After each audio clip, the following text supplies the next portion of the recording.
முயற்சி, திறமை, தன்னம்பிக்கை, அளவில்லா வெற்றிகள் இவைகளுக்கு சொந்தக்காரர்களான கடகராசி நேயர்களே, உங்கள் அனைவருக்கும் என் அன்பான வணக்கத்தை தெரிவித்துக் கொள்கிறேன். எல்லாரும் எப்படி இருக்கீங்க? நல்லா இருக்கீங்களா? நீங்கள் நல்லா இருக்கீங்கன்னு சொன்னீங்கன்னா மகிழ்ச்சி, ரொம்ப சந்தோஷம், வாழ்த்துக்கள். இனிமே உங்கள் வாழ்க்கை முழுவதுமே நீங்கள் நல்லா இருக்க போகிறீங்க. உங்கள் வாழ்க்கையில் இனிமே நீங்கள் அதிகமாக வெற்றியை பெற போகிறீங்க. உங்கள் வாழ்க்கையில் செட்டில் ஆக போகிறீங்க. ஒருவேளை இல்லை, நீங்கள் இன்னும் கஷ்டம்தான் பட்டுன்னு இருக்கீங்க, உங்களுக்கு இன்னும் கடன் அதிகமாக இருக்குது, உங்கள் வாழ்க்கையே ஒரு போராட்டமான ஒரு வாழ்க்கையை தான் நீங்கள் வாழ்ந்துக்கிட்டு வர்றீங்கன்னு நீங்கள் சொன்னீங்கன்னா, இனிமே உங்கள் வாழ்க்கையில் மிகப்பெரிய திருப்பம் வரப்போகுது, மிகப்பெரிய மாற்றம் வரப்போகுது. அந்த மாற்றம் உங்கள் வாழ்க்கையில் மிகப்பெரிய ஏற்றத்தை தரக்கூடிய மாற்றமாக தான் அமையப்போகுது. அப்படிப்பட்ட அதிர்ஷ்டத்தையும் அமோக வெற்றியையும் கொடுக்கக்கூடிய ஒரு அருமையான குரு பயிற்சி தான் இந்த வருஷம் அனைத்து கடக ராசிக்காரர்களுக்கும் கடக லக்னக்காரர்களுக்கும் நடந்திருக்க குரு பயிற்சி. 10வது இடத்துல குரு வந்திருக்காரு. உங்களுடைய வேலை, தொழில் ரெண்டுமே அமோகமாக இருக்கும். கொடி கட்டி பறக்க போகிறீங்க. மிகப்பெரிய லெவலுக்கு உங்களுடைய அந்தஸ்து உயரப்போகுது. அதேமாதிரி பதவி உயர்வு, இன்க்ரிமெண்ட்டு, இது எல்லாமே உங்களுக்கு கிடைக்கும். வேலையில் இருந்தீங்கன்னா சூப்பரான வேலையாக அமையும் உங்களுக்கு. சரிங்களா? நல்ல வேலை அமையும். இன்க்ரிமெண்ட் அதிகமாக கிடைக்கும். பதவி உயர்வு அதிகமாக கிடைக்கும்.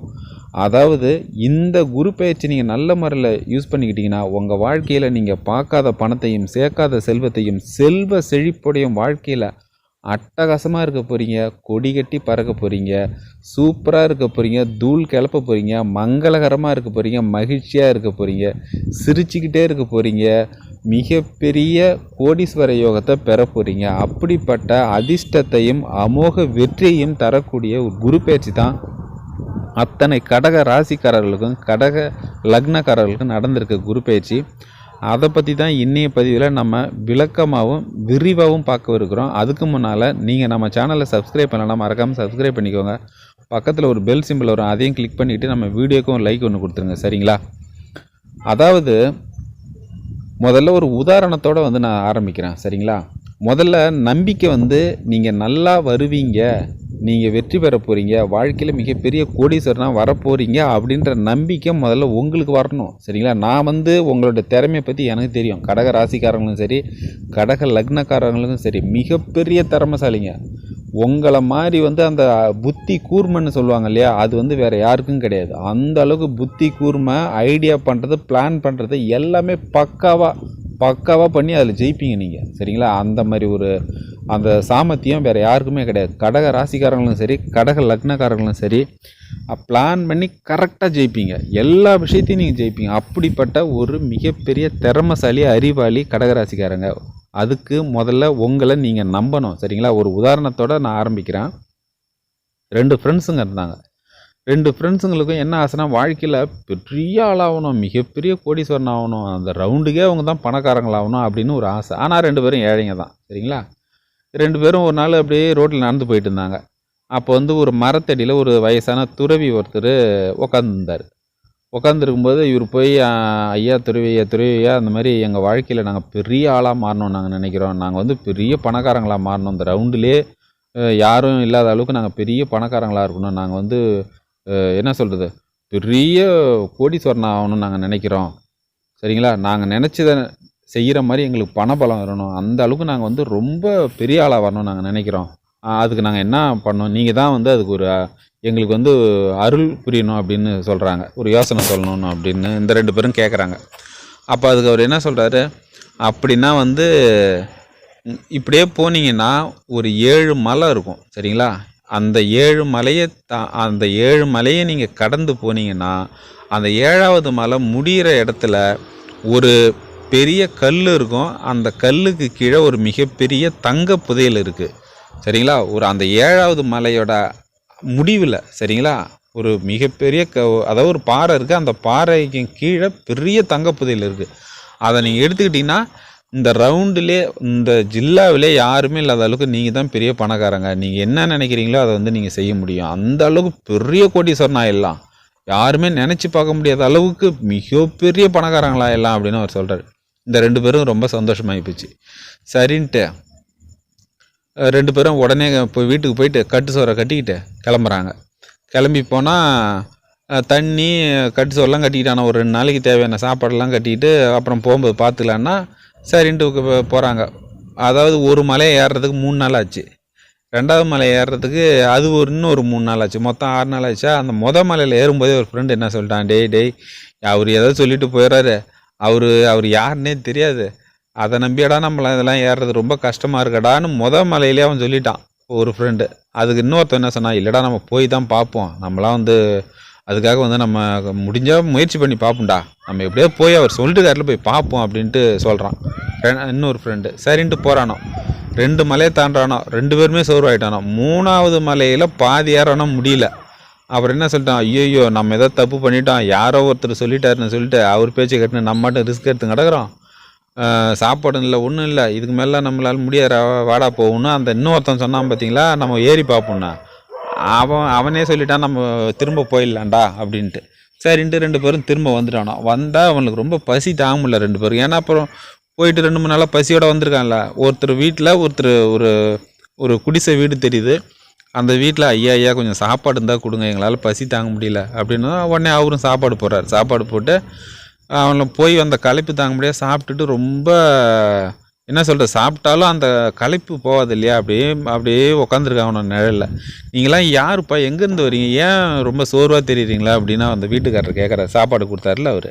அதுக்கு இவங்க சொல்கிறாங்க, அந்த மாதிரி ஒரு முனிவர் ஒருத்தர் சொன்னார், இந்த மாதிரி 7 மலைக்கு அந்தாண்ட புதையல் இருக்குதுன்னு சொன்னார், அதை தேடி போனால் எங்களால் 3 மலையே ஏற முடியல, வந்துட்டோம் அப்படின்ட்டு இவனை சொல்லிட்டு அப்புறம் இவனை கொஞ்சம் நேரம் ரெஸ்ட் எடுத்துகிட்டு இவனை போயிட்டானோ அவனை ஊருக்கு. அப்புறம் ஒரு 2 மாதம் கழித்து அந்த ஊர் பக்கம் வராங்க. வந்தால் ஒரு பெரிய ஒரு பங்களா டைப் வீடு ஒருத்தர் கட்டின்னு இருக்கார். யாருன்னா இவங்களுக்கு சாப்பாடு போட்டார்ல அவர் கட்டின்னு இருக்கார்.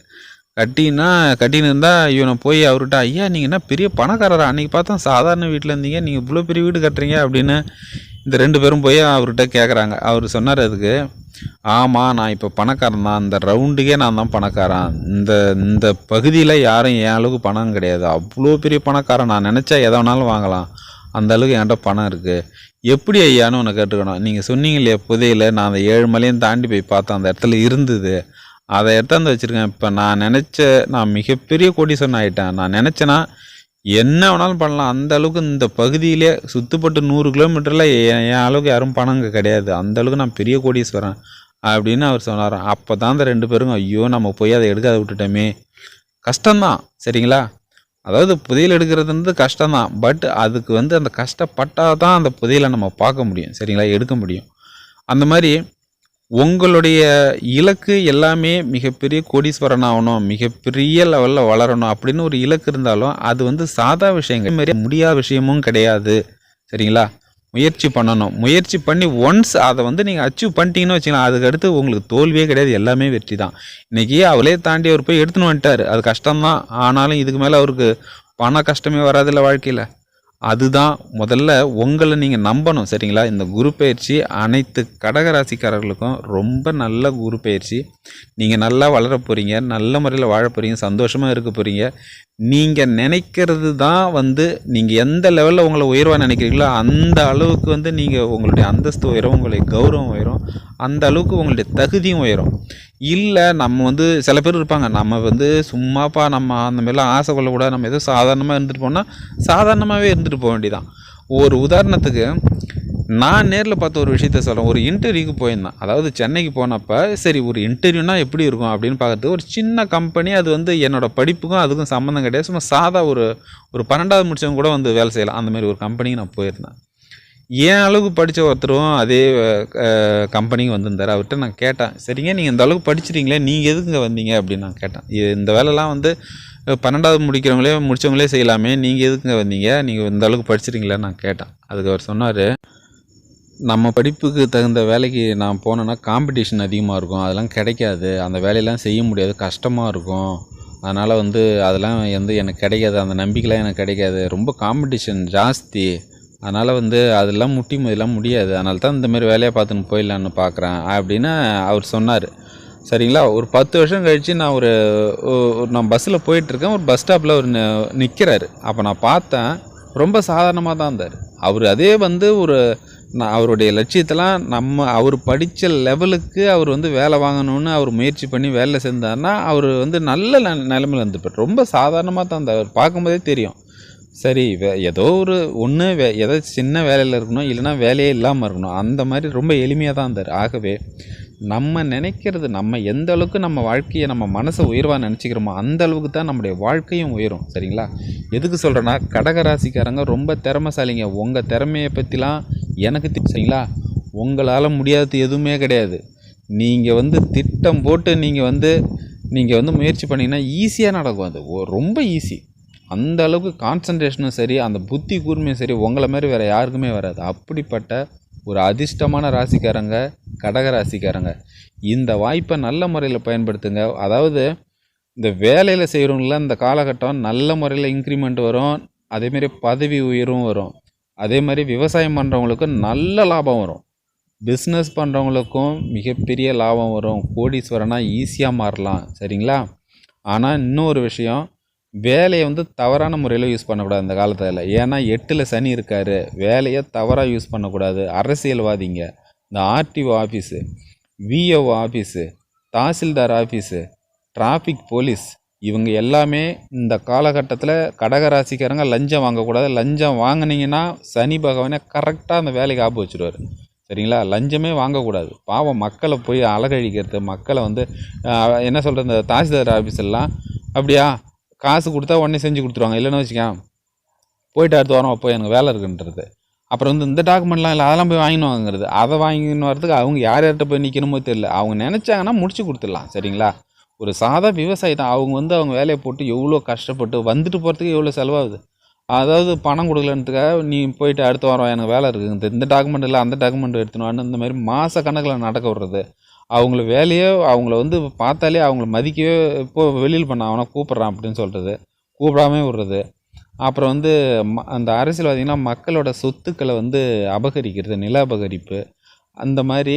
அதே மாதிரி அதிகார துஷ்பிரயோகம். சரிங்களா? அடக்குமுறை, அதிகார துஷ்பிரயோகம், அடுத்தவங்களை வந்து மிரட்டுறது, இந்த மாதிரிலாம் வேலையை தவறாக பயன்படுத்துகிறவங்களுக்கு இந்த காலகட்டத்தில் மிகப்பெரிய அந்த வேலைக்கே ஆப்பு வந்துடும். சரிங்களா? அதேமாரி ஏகப்பட்ட விஏஓலாம் ஒரு கம்பவுண்டரு வேறு ஒரு ஊர், அதாவது அவர் ஒர்க் பண்ண ஊர் ஒரு ஊர், அன்றைக்கி வந்து ஒரு வாரம் வந்து வேறு ஒரு ஊரில் வந்து நீங்கள் போய் அங்கே இது பண்ணிவிட்டு வாங்க, அங்கே வந்து கம்பவுண்டர் ஏதோ லீவ் போட்டார் போல், அதனால் வேறு ஒரு ஊருக்கு போய்ட்டு அந்த விஏஓவுக்கு ஒரு வாரம் வந்து அவருக்கு ஹெல்ப் பண்ணுறதுக்காக போயிருக்காரு. சரிங்களா? அந்த மாதிரி ஒரு ஆர்டரு. அந்த விஏஓவை வந்து லஞ்சம் வாங்குறோம் போல் இருக்கு. கரெக்டாக அந்த விஏஓவை மாற்றுறாரு. இவரும் அந்த கம்பவுண்டரும் போனார். அதாவது அந்த வெளியூர்லேருந்து போன கம்பவுண்டரு அந்த ஆஃபீஸுக்கு வந்திருக்காரு. 2 பேருமே மாட்டி 2 பேருமே வேலை போயிடுச்சு. பார்த்தீங்களா? அதனால் லஞ்சம் வாங்கக்கூடாது. சரிங்களா? நீங்கள் நேர்மையாக செய்யுங்க. உங்களுக்கு பதவி உயர்வு கிடைக்கும், இன்க்ரிமெண்ட்டும் கிடைக்கும். அதுவே போதும், உங்கள் வாழ்க்கையில் மிகப்பெரிய ஆளாக வர போகிறீங்க. சரிங்களா? மிகப்பெரிய உங்களுக்கு உயரத்துக்கு உங்களை கொண்டு போய் சேர்க்கும். அப்படிப்பட்ட அதிர்ஷ்டத்தை கொடுக்கக்கூடிய அருமையான குரு பயிற்சி. இதை நல்ல முறையில் பயன்படுத்திங்க. வரப்போகிற ராகு கேது பயிற்சி உங்களுக்கு நல்லா இருக்குது. சரிங்களா? முதல்ல அதை நம்புங்க. உங்களால் முடியும். நீங்கள் ஒரு பெரிய சக்தின்றதை நீங்கள் நம்பணும். சரிங்களா? நீங்கள் பெரிய சக்தின்றதை நம்பணும். இந்த காலகட்டத்தை நல்ல முறையில் பயன்படுத்திட்டு உங்கள் வாழ்க்கையில் மிக பெரிய ஆளாக வரணும்னு நான் கேட்டுக்கிறேன். இந்த வீடியோ உங்களுக்கு பிடிச்சதுன்னா மறக்காமல் லைக் பண்ணுங்கள், நம்ம சேனலை சப்ஸ்கிரைப் பண்ணுங்கள், மறக்காமல் பெல் பட்டனையும் கிளிக் பண்ணிக்கோங்க. நன்றி, வணக்கம். வாழ்க வளமுடன். All the best.